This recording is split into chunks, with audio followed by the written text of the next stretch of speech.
I will take 2 months. Give me 2 months and staff. আমি সংস্কার করে দেব, যে সংস্কার লাইক কনস্টিটিউশন সংস্কার করে দেব, ইলেকশন সংস্কার করে দেব, ইকোনমিক সংস্কার করে দেব।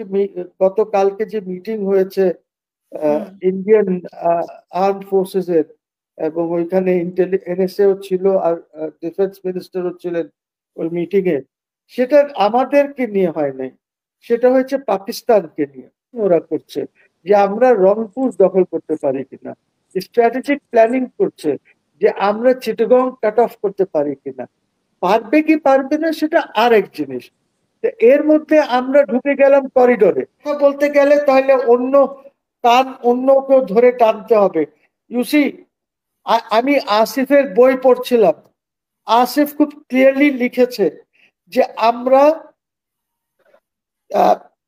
তারিক রহমানের সাথে আলাপ করেছি, আমরা সাজেশন দিয়েছিলাম যে একটা জাতীয় সরকার হয়। আমি কিন্তু আসিফের এই সাজেশন সাপোর্ট করে কথা বলছি। সেখানে আমরা তারেক রহমান সাহেবকে বলেছিলাম 50% পলিটিক্যাল দলগুলির থেকে নেওয়া হোক, 50% সিভিল সোসাইটি এবং ছাত্রদের থেকে নিয়ে একটি জাতীয় সরকার করা।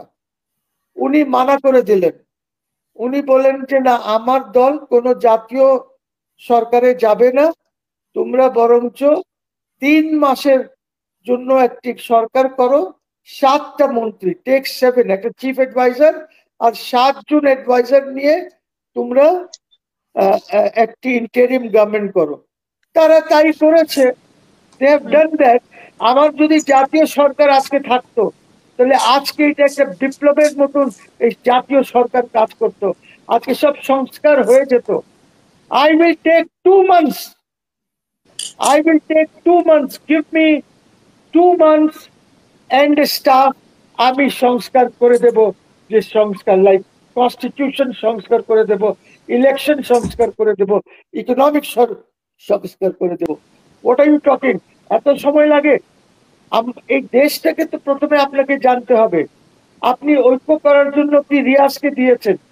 আলী, রিয়াজ আর কে কে সব এনজিও ব্যক্তিগুলি আছে, এরা কি করবে? এই দেশে কি ওইভাবে ঐক্য হয়? এইভাবে কি হয় ঐক্য? 1970-তে সাম কাইন্ড অফ ঐক্য হয়েছিল, কিন্তু ওইটা নিয়ে ডিসপিউট আছে। তখন জামাত, মুসলিম লীগ ওই ঐক্য ইসে ছিল না, আওয়ামী লীগের ইসে বামপন্থীরা বেশি ছিল। তারপরে আপনি আসেন, এই দেশে ঐক্য কেমনি করবেন? প্রত্যেকটা পলিটিক্যাল পার্টি 4 ভাগ, 6 ভাগ, 7 ভাগ হয়ে যায়, দেশে কেমনে ঐক্য হবে? আপনি দেখেন মুসলিম লীগ, আওয়ামী মুসলিম লীগ হলো, ওইটা ভাগ হলো, আওয়ামী লীগ হলো, ভাগ হলো, ন্যাপ হলো, আওয়ামী লীগের মধ্যে ভাগ হলো, ব্র্যাকেটে অমুক অমুক অমুক, জাসদ ভাগ হলো। আজকে কয়টা ভাগ আছে এটা বলাও মুশকিল যে কয়টা ভাগ আছে। ওয়ার্কার্স পার্টি ভাগ হলো। আপনি যে কয়টা আপনি দল বলবেন ভাগ হয়েছে। আর জাতীয় পার্টি ঐক্য করতে পারবেন না। আপনি যেটা পারবেন না, ডোন্ট এম ফর দ্যাট, ওইটাতে যায়েন না। ও যারা 7 জন বসেছে ওইখানে, 8 জন, ওদের মধ্যে ঐক্য আছে? ওদের মধ্যে তো ঐক্য নাই। এই কারণেই আমি বলি ওইসব ফাতরামি বাদ দেন। আপনি political party should play their role and they should sit down, এবং একটা charter for rule of law and democracy, যেটা সবাই ফলো করবে, সবাই সই করবে, ওই বাকি সবার প্রভিটের অর্থই হচ্ছে মবক্রেসি। দেশে মবক্রেসি আছে, দেশে কোনো রুল অফ ল নাই, আইনের শাসন বলে কোনো কিছু নাই। কিশোর গ্যাংরা যা ইচ্ছা তাই করছে, আর কুমিল্লা তো ভরে গেছে কিশোর গ্যাংয়ে একদম। তো আমার কথা হচ্ছে পুরো দেশ ভরে যাচ্ছে কিশোর গ্যাংয়ে। তো এই জিনিসগুলি করতে কি হচ্ছে, কেন হচ্ছে, কেন আইন শৃঙ্খলা বাহিনী নিয়ন্ত্রণ করতে পারছে না? আর্মি, যেখানে আর্মি যায় সেখানে চট করে ওদেরকে ধরে বা যা করার করে। কিন্তু প্রশ্ন হচ্ছে that why is the police felling? আর্মির তো এই কাজ না। র্যাব আছে, আর্মি, পুলিশ আছে, ওদের ইন্টেলিজেন্স আছে, ওদের ইনফরমার্স আছে, তারপরে তারা কেন ফেল করছে? তো আমার কথা হচ্ছে, this is not the failure of the police, this is the failure of the government, because exactly. Government ওদেরকে নির্দেশ দিতে পারছে না। এবং গভর্নমেন্ট বললে আবার ইট ইজ দি ফেলিওর। না, স্বরাষ্ট্রমন্ত্রী অনেক আগে থেকেই বলছেন যে মব হবে না, মবক্রেসি বন্ধ, কিন্তু আমরা তো দেখতে পাচ্ছি কন্টিনিউ স্বৈরাচারের বন্ধ দোসর বলে, আওয়ামী লীগের দোসর বলে।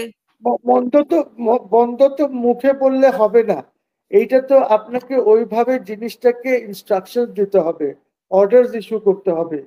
আর ইন এজ মাচ এজ এখানে সামবডি টকড অ্যাবাউট ওই যে আজকে গতকালকে যে মিটিং হয়েছে ইন্ডিয়ান আর্ম ফোর্সেস এর, এবং ওইখানে এনএসএও ছিল আর ডিফেন্স মিনিস্টারও ছিলেন ওই মিটিং এ, সেটা আমাদেরকে নিয়ে হয় নাই, সেটা হয়েছে পাকিস্তানকে নিয়ে, যে পাকিস্তানের সাথে কি করবে। আমি এখানে একটু বলে দিই যে পাকিস্তানের এখানে যুদ্ধ হবে না, এইটা আর্টিলারিও ব্যবহার হবে না, পাকিস্তানে শুধু স্মল আর্মস নিয়ে ফায়ারিং করবে, বর্ডারের এই পারে আর ওই পারে গোলাগুলি হবে।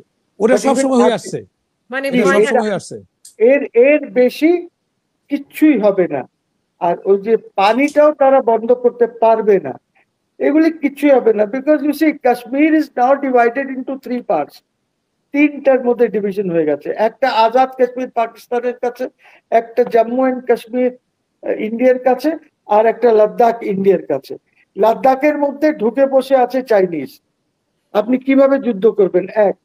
সেকেন্ড হচ্ছে যে চাইনিজ কমান্ড সেন্টার যেটা আছে, যেটা তারা নতুন করেছে তিব্বতে, এই এইটা ইন্ডিয়া লাদাখ, যখন ইন্ডিয়া 370 কনস্টিটিউশন থেকে বাদ দিয়ে দিল, তারপরেই তো গোলমাল শুরু হলো।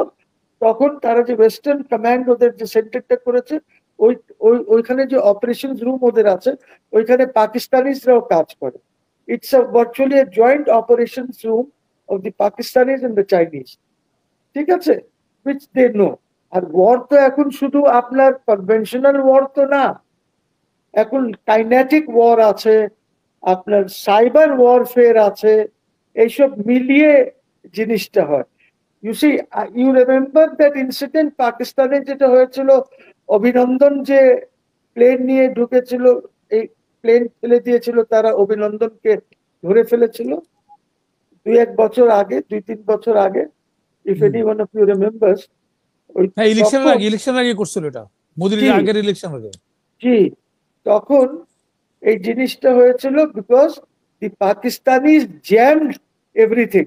ইন্ডিয়ান প্লেনে শুধু না, ইন্ডিয়ান ওই এয়ারফোর্স স্টেশন যেখান থেকে টেক অফ করেছিল, ওইখানে ওদের র্যাডার ট্যাডার সব জ্যাম করে দিয়েছিল, প্লেনের র্যাডারও জ্যাম করেছে, ওইখানকার র্যাডারও জ্যাম করেছে, যার জন্য তারা কিছু বুঝতে পারে না।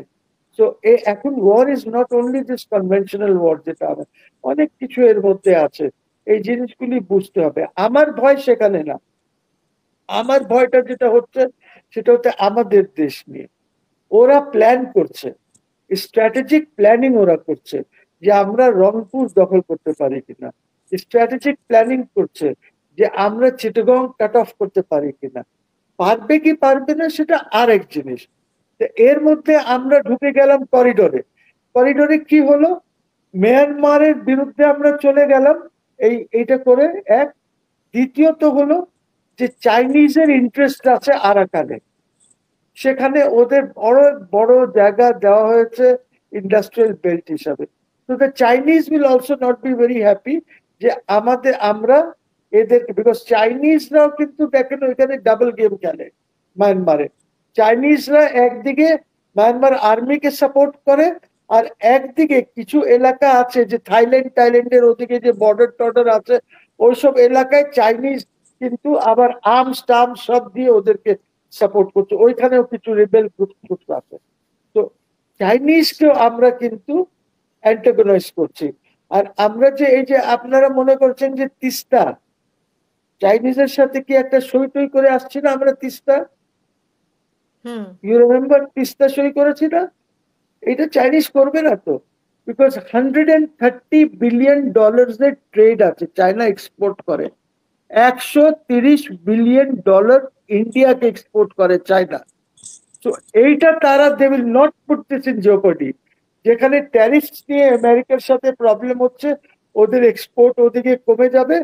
কাজে এই এক্সপোর্ট মার্কেটটা তারা কিন্তু গোলমাল করবে না।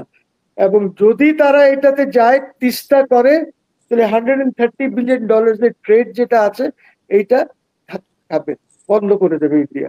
India will look for other supplier. Kazi China will never do this project এই মুহূর্তে, এই স্টেজে।